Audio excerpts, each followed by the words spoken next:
his dog for a walk out in the park. And what did I hear out in the park? Birds. I heard the birds, and they went like this. Cuckoo, cuckoo, cuckoo, cuckoo, cuckoo.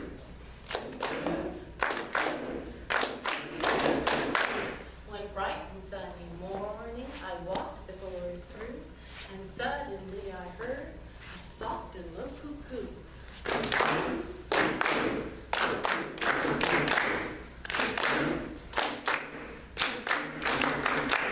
One bright and sunny morning, I walked the forest through, and suddenly I heard a soft and low cuckoo.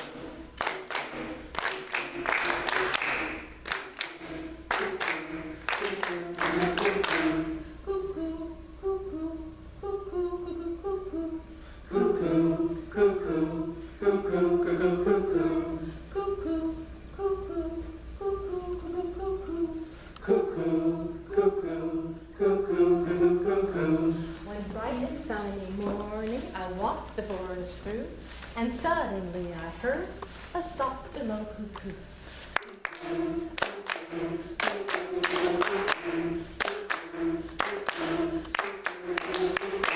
One bright and sunny morning, I walked the forest through, and suddenly I heard a soft and low cuckoo.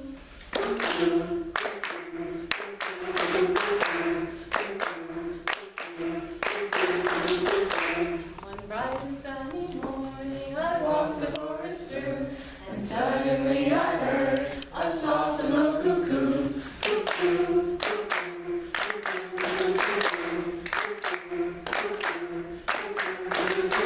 I'm rushing it because I want to get through the lesson. One bright and sunny morning, I walked the forest through. One bright and sunny morning, I walked the forest through. When suddenly I heard a soft and low cuckoo. When suddenly I heard a soft and low cuckoo. Maybe we should move the pitch up a little bit because we're really dragging.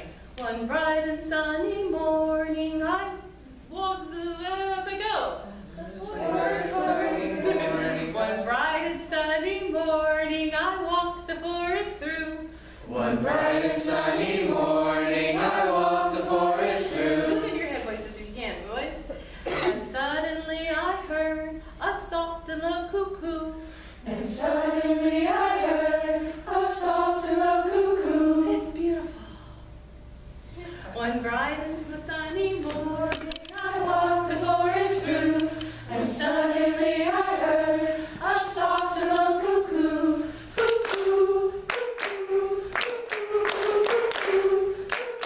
cuckoo, cuckoo, cuckoo, cuckoo. One bright and sunny morning, I walked the forest through, and suddenly I heard a soft and low cuckoo.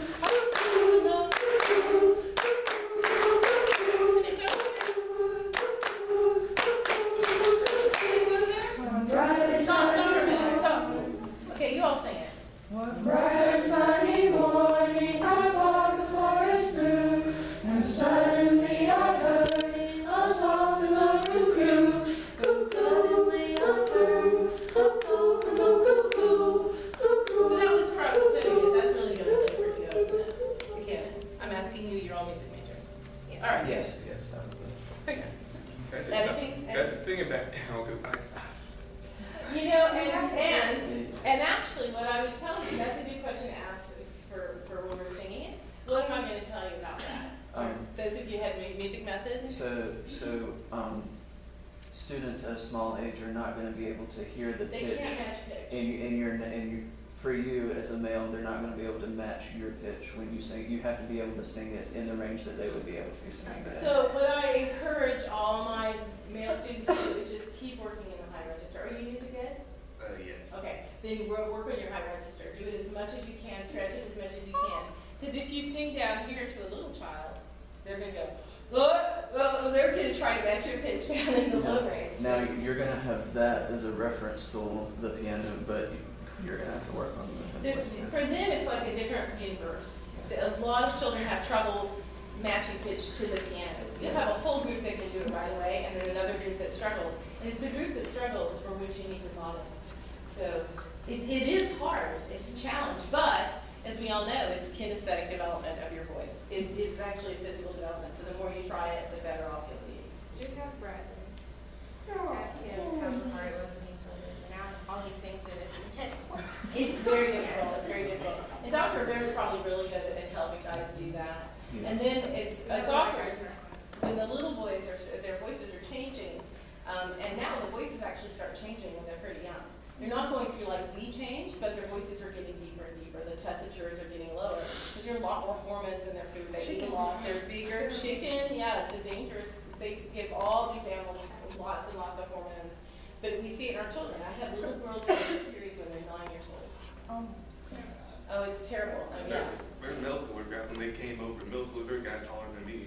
Right, Exactly. exactly. But their voices are starting to change. Sometimes in third grade, they're getting really, really deep. And so they're having a hard time staying in their head voices. So we try to keep them in their head voices as long as possible. So you've got one whole group that are still little kids and their head voice, and then another one. I've had little boys walk into kindergarten with a voice like this. And trying to get them in their head voices is just a real challenge. used to do a whole lot of things. Woo! Woo-hoo! Well, Cowboy Joe was very good. Yeah, yeah! I mean, we do all these kinds of things to kids that keep them in their head voices. And I remember time after time when some little boy would suddenly pop in his head voice, and the whole class would go, it was amazing, like the spontaneous. They all recognized that this child had just made some huge accomplishment getting in his head voice. But they can't do it if you can't model it. Okay, now back to our regularly scheduled cuckoos. All right. One bright and sunny morning I walked the forest through, and suddenly I heard a soft and low cuckoo, cuckoo, cuckoo, cuckoo, cuckoo, cuckoo, cuckoo, cuckoo. One bright and sunny morning I walked the forest through, when suddenly I heard a soft and low cuckoo.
Sequencing or chunking, yeah, when you just throw them at. So, but I didn't start that way. How did I start it? You're right, I learned a song. I introduced a little story, I engaged you with a story, and then what did I do? You gave it to them spoken. You spoke it. Yeah. I taught you the cuckoo, and did I teach you to sing it first? You did. Why did I do it that way? Because you said starting with words. Starting with the word, and you didn't have to think about the notes yet. You just did the rhythms, right? Cuckoo, cuckoo, cuckoo, cuckoo, cuckoo. And so by the time we went to the notes, it was pretty easy. You knew the rhythm. Why did we do so much repetition? Why did I do it so many times?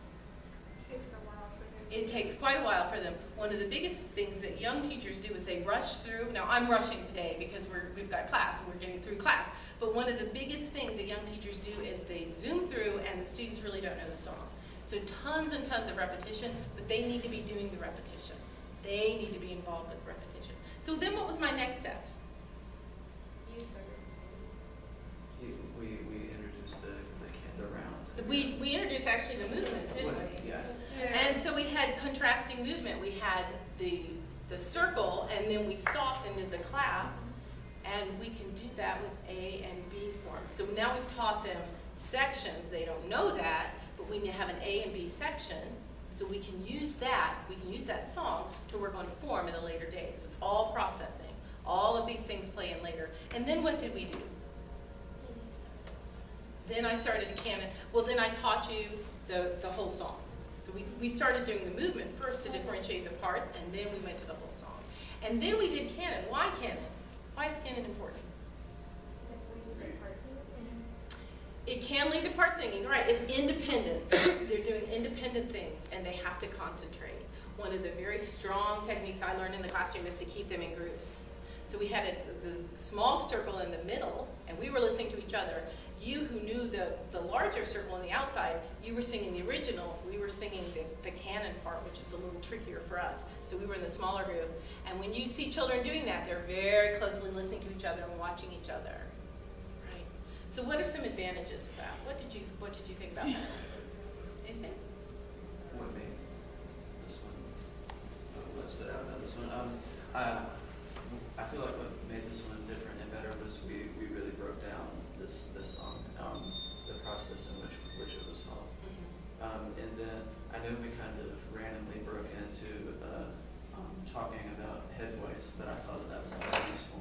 Okay, all right. Yeah. Good. So why is it important to keep children in their head voices? Why is it important for you to sing in your head voices? Because they can't match the lower pitch. Especially the young children, right? When they hear you in that voice, they try to sing down there.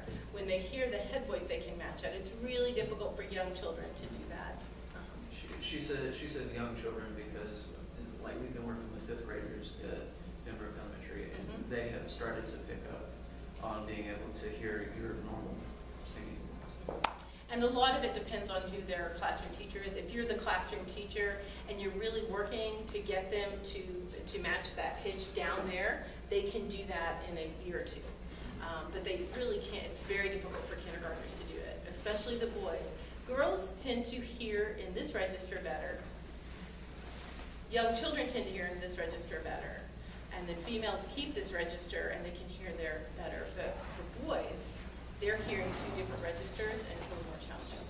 So, yeah. It really is very, very helpful to keep your voice up here. So. All right, questions, anybody? All right, thank you all. Woo-hoo.